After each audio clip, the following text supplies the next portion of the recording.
savez ce qu'ils font avec ces réquisitionnements? Je vais vous dire que Dieu m'a révélé.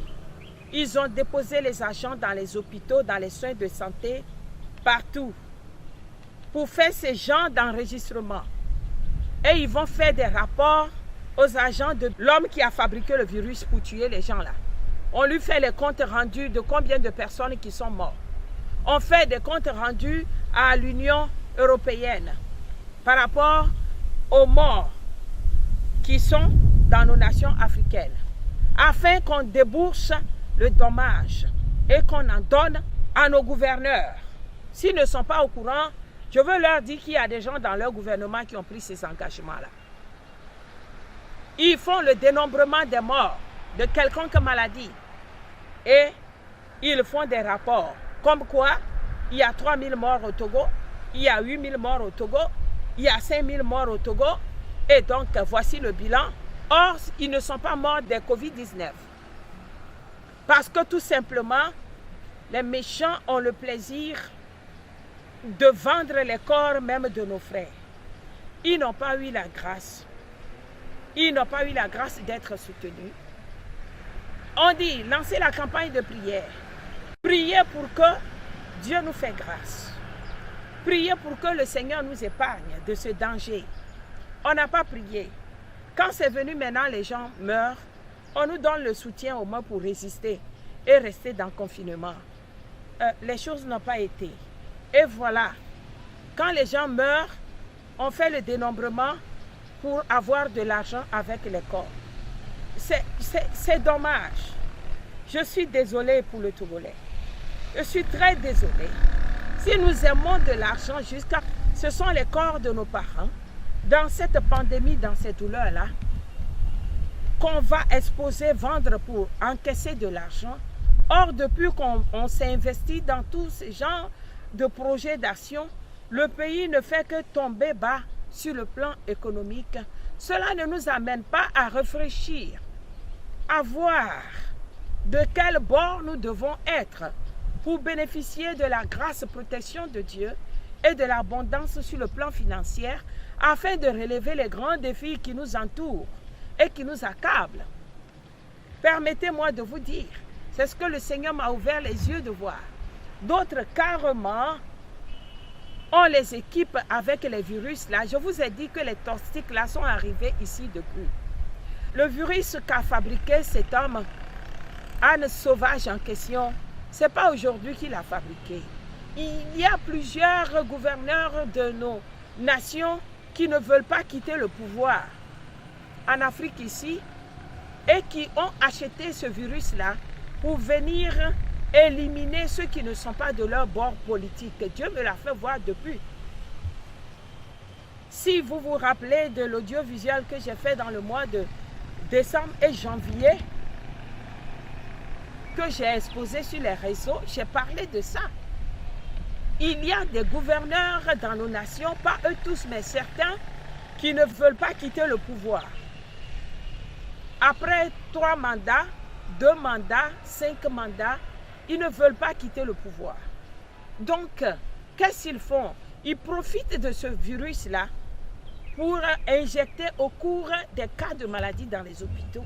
Ils injectent les gens qui ne sont pas de leur bord politique. Même au niveau des cliniques, ils ont des agents là-bas qui leur rendent ce service. Et les gens mourraient. Maintenant, c'est devenu du commerce. Parce que quoi? Parce qu'on trouve que quand on a demandé le dénombrement, c'est pour en dédommager, n'est-ce pas? Un malheur qui est arrivé. Donc, ça vous fait réjouir? Ceux qui sont dans ce club-là, qui font ces genres de choses, de méchanceté, ça veut dire que c'est bienvenu, quoi. Ça va droit à votre cœur, n'est-ce pas? Je vous pose la question, répondez. Nos gouverneurs en Afrique, ça vous va bien ce qui est arrivé, que les Africains meurent là? Au lieu de nous trouver une solution, vous nous dites que vous nous aimez et que quand on va vous voter et que vous montez au pouvoir, vous allez nous faire ceci, cela et cela. Mais ce qui se déroule aujourd'hui, ce n'est pas la promesse qui a été faite de votre part. Les gouverneurs, les chefs d'État qui ne veulent pas quitter le pouvoir et qui ont eu ce système pour empoisonner leur peuple. D'autres, c'est par les vivrières qu'ils ont créé des supermarchés Et ils disposent de ce genre de nourriture empoisonnée dans les boîtes de conserve pour éliminer le peuple.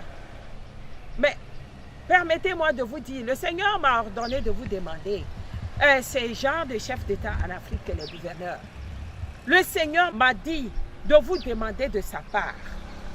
Ce sont des bœufs, les animaux et les reptiles que vous allez gouverner si les hommes ont fini de vous apporter leur voix et que vous êtes élus à la hauteur. Vous êtes à l'aise. Vous vivez des vies de l'aisance avec vos plusieurs femmes et vos copines par-ci et par-là. Et que maintenant, vous faites le contraire et les gens meurent et vous prenez de l'argent. Cet argent-là, c'est pour nourrir les animaux, les bœufs. Il m'a ordonné de vous demander et je vous pose aussi cette question. À vous de répondre. N'est-ce pas pour les hommes que vous êtes des présidents et des gouverneurs? Et alors, si vous n'êtes pas en mesure de venir au secours à ce peuple-là ici, maintenant, la mort là se propage. Le danger est permanent encore. On ne cherche pas à défendre l'intérêt du peuple qui a fait de toi le président-gouverneur, l'homme riche, milliardaire. Mais tu vis pourquoi alors, gouverneur, président, ambassadeur, ministre? Dis-moi, tu vis pourquoi alors? Ton gouvernement là, tu le fais pour plaire à qui? Parce que ce n'est pas le gouvernement qui plaît à Dieu. C'est la volonté de Dieu qui plaît à Dieu. Ce n'est pas de gouverner un peuple, une nation, avec plein de dictatures, la méchanceté, les crimes, les assassinats, qui plaît à Dieu. C'est ton adoration, ton engagement avec le Dieu, ton Créateur. L'engagement que tu as pris, que tu as fait le serment, que je prends le pouvoir. Et que si Dieu m'accorde la vie, la longue vie, la santé, la grâce, je vais faire des exploits.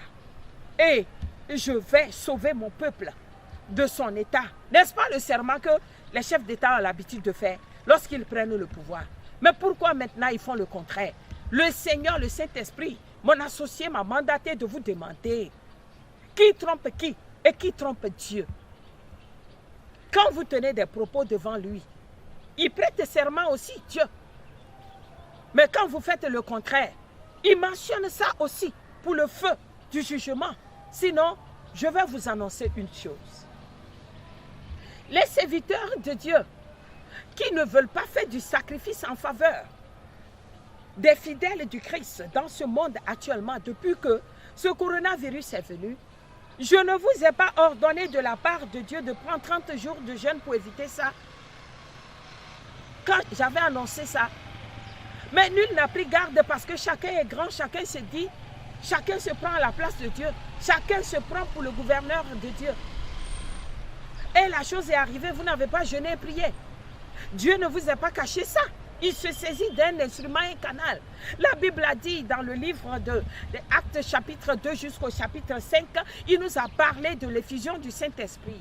Il a dit, vos fils et vos filles prophétiseront, mais si je suis votre fille, si je suis votre compatriote togolaise, si je suis une fille de la nation, et que le Seigneur m'a oint de cet esprit en effusion du jour de la Pentecôte, et il m'a demandé de vous annoncer, d'apporter le secours et la grâce à votre peuple. Vous voulez me dire quoi? Qu'est-ce que vous avez à me dire? Vous n'allez pas le faire? Mais les enfants de Dieu sont actuellement dans un état déprimé. Ils n'ont plus de force, ils n'ont plus la capacité financière. Ils ne peuvent rien faire. Ils ont besoin de vos prières en secours parce que leurs activités, tout a été limité. Ce sont ces fidèles-là qui ont cotisé des millions que les pasteurs, les révérends pasteurs, les apôtres, les grands serviteurs de Dieu, d'après vous, les puissamment oints, ont sur leur compte bancaire aujourd'hui. Et ils se tapent la poitrine. Nous avons tel million, tel milliard sur notre compte à l'église. Telle église a tel milliard. Mais aujourd'hui, que le malheur a frappé ce peuple sur qui vous êtes des sentinelles et des serviteurs de Dieu. Et que vous ne voulez pas débourser ces millions et ces milliards pour les sauver dans cet état, pour disposer à leur faveur, et que vous prenez ça encore dans cet état mortel-là, vous achetez les véhicules blindés, vous construisez encore des maisons, vous avez encore des vies de l'aisance que vous vivez avec vos femmes et vos enfants. En attendant, ceux qui ont cotisé cet argent-là, ils sont malheureux dans les rues. D'autres n'ont même pas d'argent pour s'en procurer de l'eau potable pour boire. Et quand ils sortent dans le couvre-feu, on le frappe, on le tue. Et toi, le pasteur, tu es là.